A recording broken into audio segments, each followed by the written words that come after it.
Buenas con todos los oyentes. En esta oportunidad tocaremos el tema de estructura cristalina.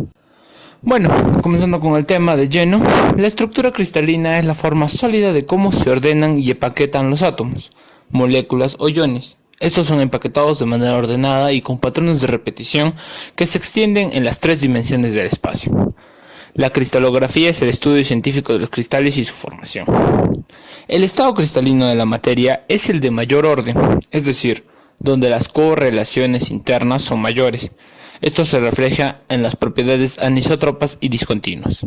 Suelen aparecer como entidades puras, homogéneas y con formas geométricas definidas, hábitos, cuando están bien formados. No obstante, su morfología externa no es suficiente para evaluar la denominada cristalinidad de un material.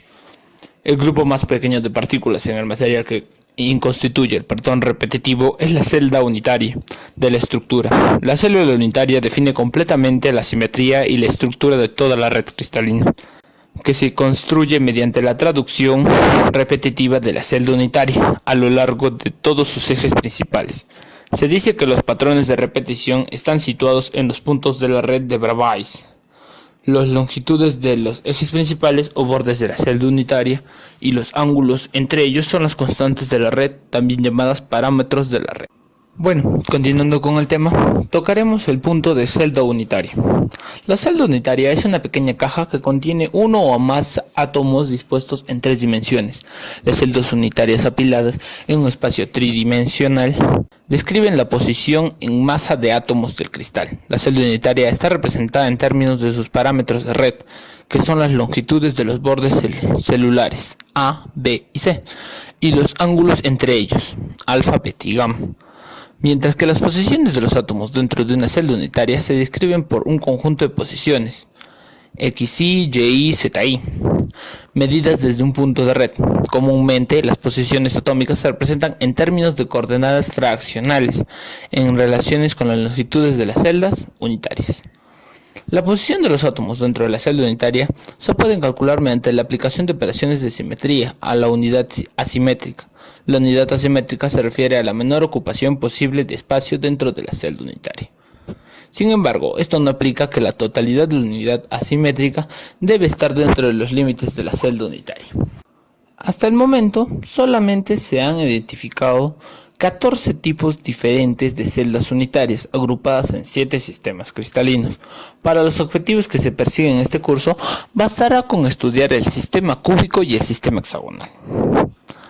Tal como su nombre lo indica, la celda unitaria que define el sistema cúbico es un cubo.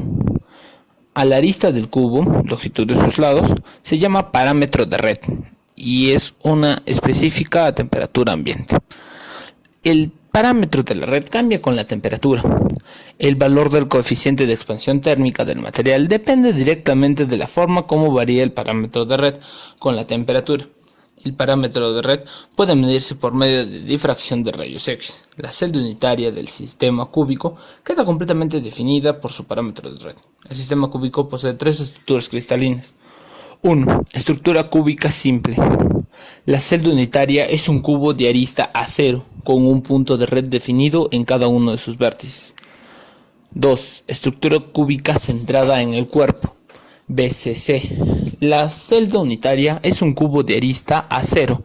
Tiene un punto de red definido en cada uno de sus vértices y un punto de red definido en el centro geométrico del cubo.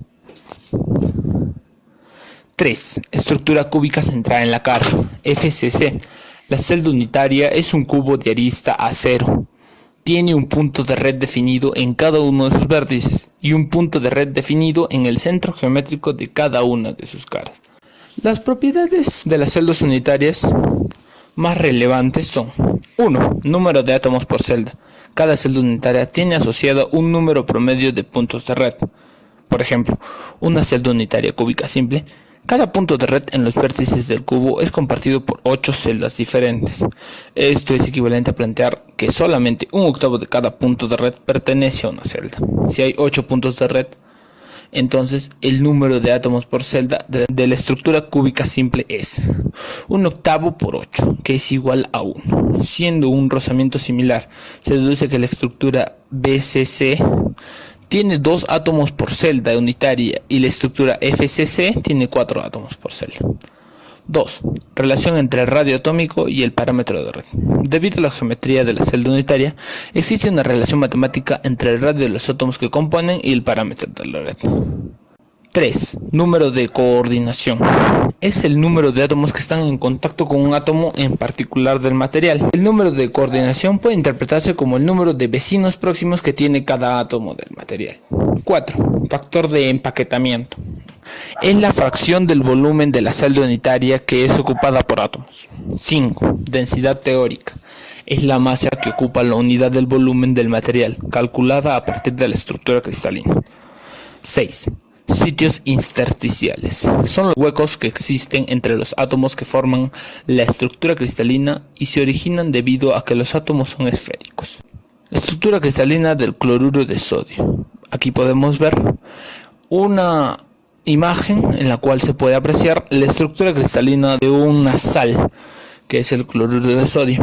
Podemos ver que es cúbica simple, centrada en el centro, o sea, el átomo está en el centro, y podemos apreciar claramente los átomos. Propiedades físicas de las estructuras cristalinas. 20 de las 32 clases de cristales son piezoeléctricas y los cristales pertenecientes a una de estas clases muestran piezoelectricidad. Todas las clases piezoeléctricas carecen de un centro de simetría. Cualquier material desarrolla una polarización dieléctrica cuando se aplica un campo eléctrico, pero una sustancia que tiene tal separación de carga natural, incluso en ausencia de un campo, se denomina material polar. El hecho de que un material sea polar o no esté determinado únicamente por su estructura cristalina, solo 10 de los 32 grupos de puntos son polares. Todos los cristales polares son piroeléctricos, por lo que los 10 clases de cristales polar se denominan a veces piroeléctricas. Hay algunas estructuras cristalinas, notablemente la estructura de perovskite, que exhiben comportamientos ferroeléctricos.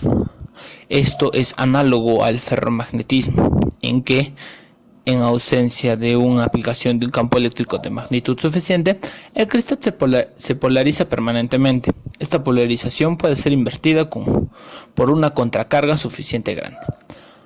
De la misma manera que un ferromagneto puede ser invertido. Sin embargo, aunque se llaman ferroeléctricos, el efecto es debido a la estructura cristalina, no a la presencia de un metal ferroso.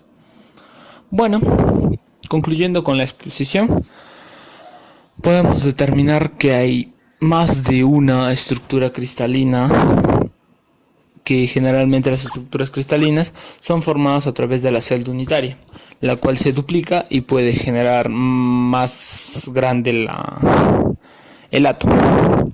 Bueno, esto ha sido todo, espero que les haya servido y conmigo será hasta otra oportunidad. Mega Kill. First Blood. Monster Kill.